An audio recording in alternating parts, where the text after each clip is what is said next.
वार्षिक परीक्षा में पूछे जाने वाले मोस्ट इम्पोर्टेंट क्वेश्चनों का आज हम अध्ययन करेंगे। तो इसमें सेक्शन ए में से भी एक क्वेश्चन आता है, सही जोड़ बनाइए।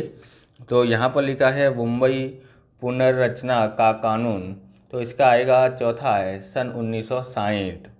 जूनागढ़ का नवाब, तो इसका आता है पाकिस्तान के साथ जुड़ा। हैदराबाद, तीसरे का हैदराबाद का आता है पुलिस कार्रवाई। चौथा है विश्व योग दिवस, तो इसका आता है चौथे का है पहला 21 जून।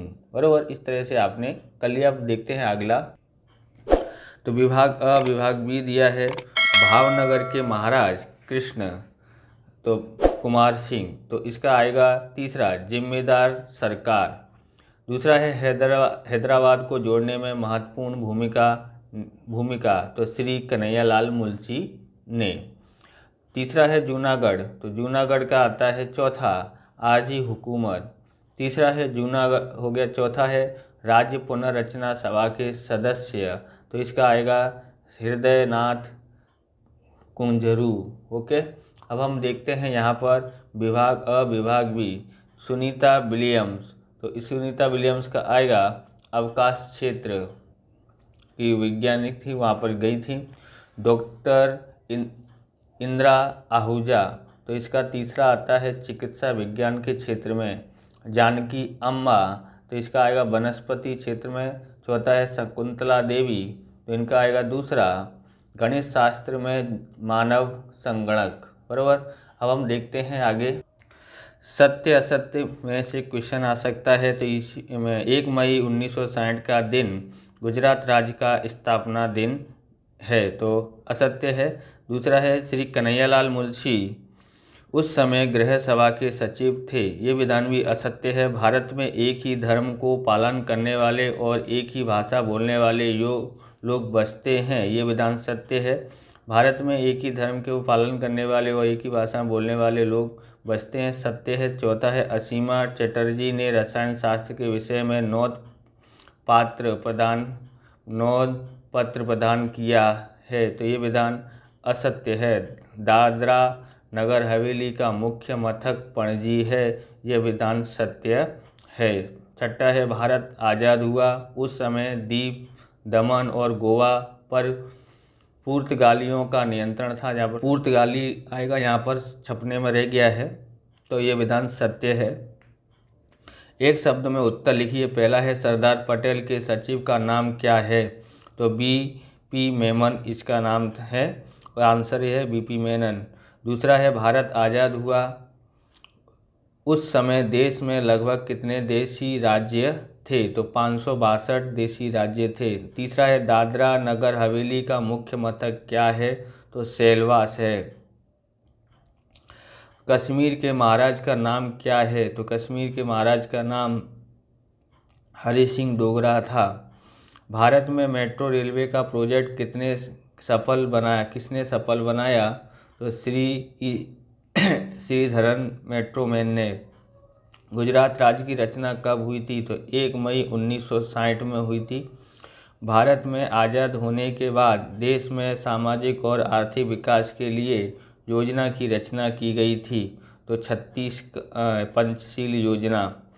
सन 2000 में मध्य प्रदेश में से कौन सा राज्य अलग किया गया, तो छत्तीसगढ़। बराबर, तो रिक्त स्थानों की पूर्ति कीजिए। ब्रिटिशों का मुख्य लक्ष्य भारत का खाली जगह करना था, तो शोषण करना था। दूसरा है राज्य पुनर्रचना के अध्यक्ष चेयरमैन खाली जगह थे, तो पूर्व न्यायाधीश फजल अली या हृदय नाथ कुंजरू के एम पनिकर, तो इसका आता है पूर्व न्यायाधीश फजल अली। तीसरा है भारत में अवकाश में उपग्रह छोड़ने के लिए विशिष्ट प्रकार के खाली जगह का उपयोग किया जाता है, तो यहाँ पर आएगा GSLV, ऑप्शन ए आ जाएगा। चौथा है उत्तराखंड की राजधानी खाली जगह है, उत्तराखंड की राजधानी देहरादून है। तो पाँचवा है सन 1956 में खाली जगह राज्य को आंध्र प्रदेश राज्य में समावेश किया गया था, तो हैदराबाद को।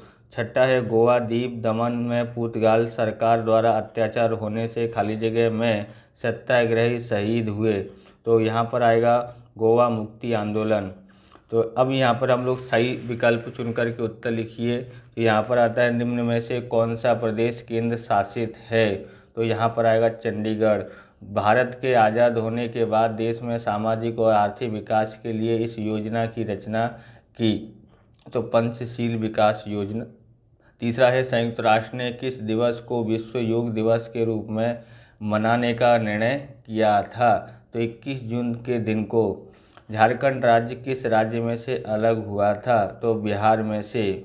अभी सन 1916 में भारतीय संघ के कितने राज्य अस्तित्व में हैं, तो 29 राज्य हैं। सन 1975 में भारत में अवकाश में कौन सा उपग्रह छोड़ा गया था, तो आर्यभट्ट इसका आंसर आ जाता है। आप इस तरह के वीडियो देखना चाहते हैं तो डिस्क्रिप्शन में लिंक दिए, वहां से आप देख सकते हो। चैनल पर नए हैं तो चैनल को सब्सक्राइब करना, और आप कौन से विषय का असाइनमेंट सॉल्यूशन देखना चाहते हो हिंदी मीडियम का, तो आप हमको कमेंट करके बता सकते हैं। और आप कौन सी स्कूल या कौन सी जगह से आप देख रहे हैं ये भी कमेंट कर सकते हैं। सेक्शन सी देखते हैं। सेक्शन सी में हमारे पास आएगा ऑपरेशन विजय अर्थात क्या, वह किस लिए किया गया था। ओके, तो भारत सरकार ने जनरल चौधरी के नेतृत्व में गोवा द्वीप दमन को पुर्तगालियों से मुक्त करने के लिए 18 दिसंबर 1961 को जो अभियान चलाया गया था उसे ऑपरेशन विजय नाम दिया। आज़ादी के बाद भी गोवा द्वीप दमन में पुर्तगालियों का शासन था। गोवा की जनता ने भारत में मिलने के लिए गोवा मुक्ति आंदोलन चलाया। सरकार की दमन नीति से कई सत्याग्रही मारे गए थे, जिससे स्थिति विस्फोट हो गई थी। अंत में मजबूर होकर गोवा द्वीप दमन को पुर्तगालियों से मुक्त कराने के लिए भारत सरकार ने ऑपरेशन विजय चलाया था। दूसरा है राज्य पुनर्रचना आयोग की सिफारिश के विषय में लिखिए। तो राज्य पुनर्गठन आयोग ने 30 सितंबर 1955 की अपनी रिपोर्ट सुपुर्द की थी। उसमें मुख्य मुद्दे इस प्रकार से हैं: 4 प्रकार के राज्यों को रद्द कर 14 राज्यों और 6 केंद्र शासित क्षेत्रों में राज्यों का पुनर्गठन करना। अधिकांश राज्यों की रचना भाषा के आधार पर की गई। असम में भाषा और जाति के आधार पर नागा क्षेत्र का गठन।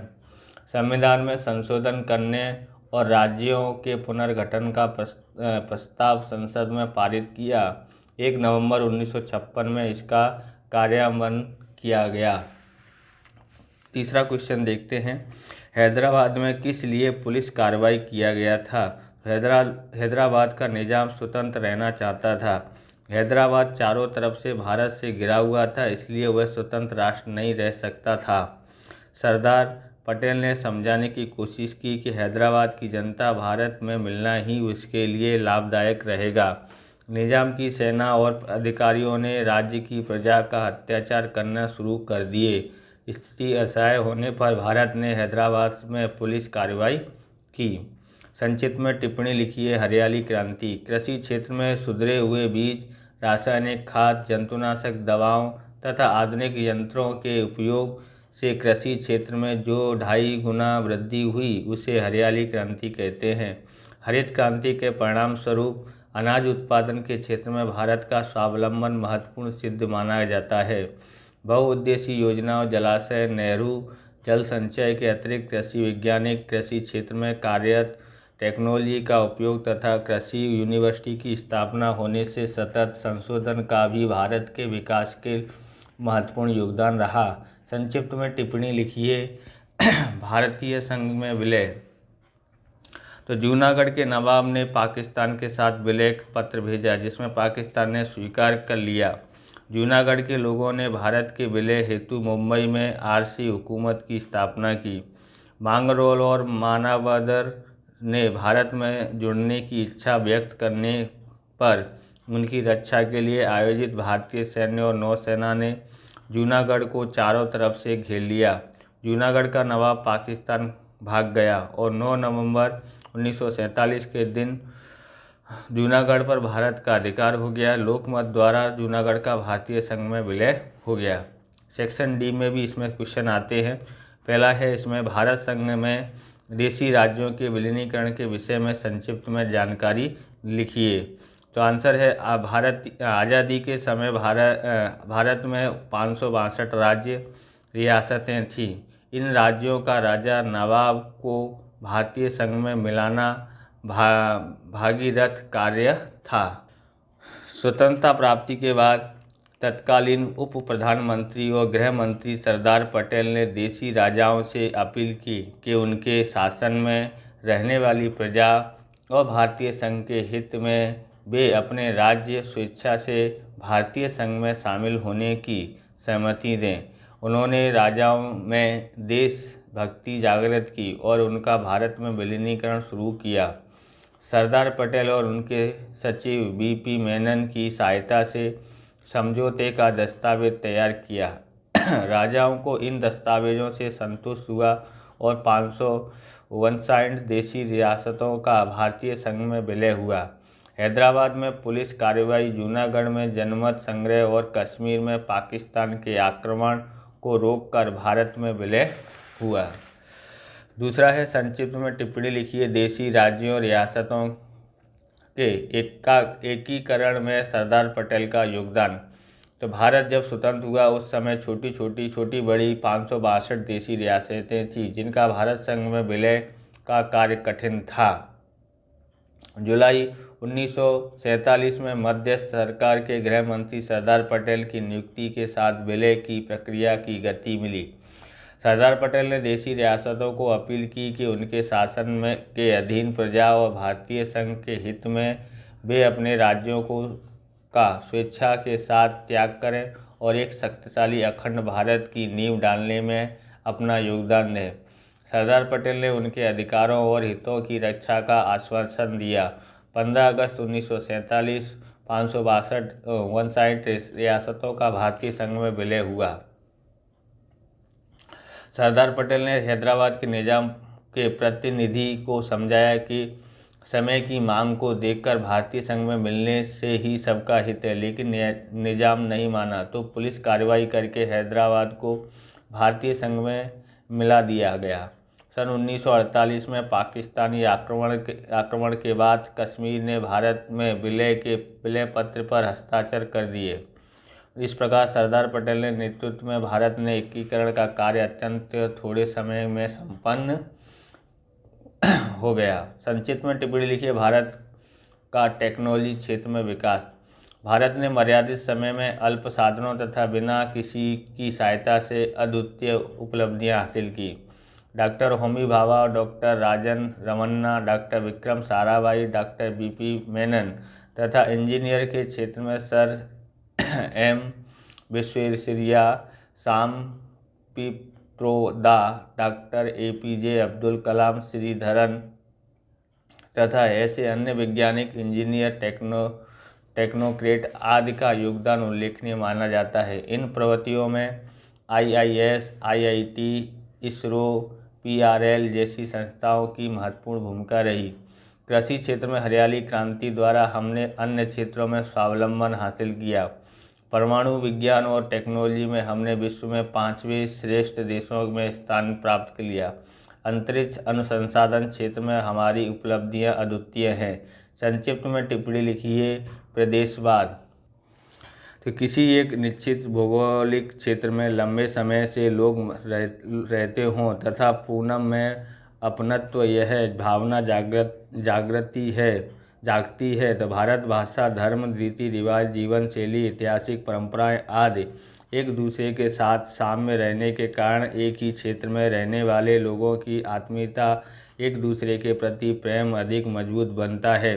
प्रदेशवाद को प्रोत्साहन देने के लिए कुछ नेता उपद्रवी तत्वों की भावनाओं को भड़काने का कार्य करते हैं जो उग्र रूप धारण करें तो अनिश्चितता को आमंत्रित करता है।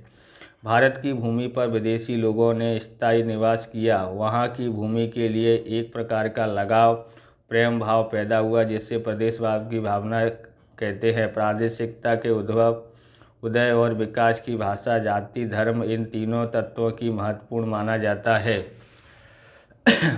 हैदराबाद और जूनागढ़ के राज्य भारतीय संघ में किस तरह शामिल हुए, संक्षिप्त में जानकारी दीजिए। तो जूनागढ़ का भारतीय संघ में विलय। जूनागढ़ के नवाब पाकिस्तान के साथ विलय पत्र भेजा जिसे पाकिस्तान ने स्वीकार कर लिया। जूनागढ़ के लोगों ने भारत के विलय हेतु मुंबई में आरसी हुकूमत की स्थापना की। मांगरोल और मानवदर ने भारत में जुड़ने के लिए इच्छा व्यक्त करने पर उनकी रक्षा के लिए आयोजित भारतीय सैन्य और नौसेना ने जूनागढ़ को चारों तरफ से घेर लिया। जूनागढ़ का नवाब पाकिस्तान भाग गया। 9 नवंबर 1947 के दिन जूनागढ़ पर भारत का अधिकार हो गया। लोकमत द्वारा जूनागढ़ का भारतीय संघ में विलय हुआ। हैदराबाद का विलय। आज़ादी के बाद हैदराबाद के नवाब ने स्वतंत्र रहने का निश्चय किया क्योंकि भौगोलिक कारणों से वह पाकिस्तान में नहीं मिल सकता था और भावनात्मक रूप से भारत में भी नहीं मिलना चाहता था। हैदराबाद के निज़ाम को स्पष्ट समझाया गया कि हैदराबाद की जनता भारतीय संघ में मिले, इसी में सबका भला है। निज़ाम के अधिकारी और सेना ने प्रजा पर अत्याचार शुरू किया। स्थिति असह्य बनने पर भारत सरकार ने हैदराबाद में पुलिस कार्रवाई करके 18 सितंबर 1948 के दिन भारतीय संघ में विलय कर लिया। निज़ाम ने शरणागति स्वीकार कर ली। इस पूरी कार्रवाई में मुंशी कन्हैया लाल की महत्वपूर्ण भूमिका रही। संक्षिप्त में टिप्पणी लिखिए। कश्मीर का प्रश्न। कश्मीर के महाराजा हरि सिंह डोगरा ने भारत के साथ विलय पत्र पर हस्ताक्षर नहीं किया था। इसी दौरान कश्मीर को अपने साथ शामिल करने के लिए पाकिस्तान ने कश्मीर पर आक्रमण किया। अत्याचार, आक्रमण, लूटमार होने से राजा हरि सिंह ने भारत के सैनिकों से सहायता मांग की, परंतु विलय पत्र हस्ताक्षर नहीं किया था, इसलिए उसे हस्ताक्षर करने के लिए भारत की तरफ से कहा गया। हरि सिंह ने तत्काल विलय पत्र पर हस्ताक्षर कर दिए। भारतीय सेना ने तत्काल कश्मीर जाकर उसकी रक्षा की, परंतु उस समय में कश्मीर के तिहाई भाग पर पाकिस्तान ने अपना अधिकार कर लिया था। भारत ने पाकिस्तान के विरुद्ध संयुक्त राष्ट्र की सुरक्षा समिति में शिकायत की। सुरक्षा समिति में युद्ध विराम करने के लिए कहा। आज भी जम्मू कश्मीर राज्य के तिहाई भाग के प्रदेश पर पाकिस्तान का अंकुश है, परंतु कश्मीर के वैधानिक रूप से भारत का भाग है। यह सच्चाई निर्वाध है। भारत पाकिस्तान के बीच संबंधों में आज भी कश्मीर की सुलगता प्रश्न है। इस तरह से ये वीडियो पूरा होता है। अगर आपको हमारा वीडियो अच्छा लगे तो लाइक शेयर कमेंट करें। चैनल पर नए चैनल को सब्सक्राइब करें। मिलते हैं नेक्स्ट वीडियो में। जय हिंद, जय भारत, वंदे मातरम।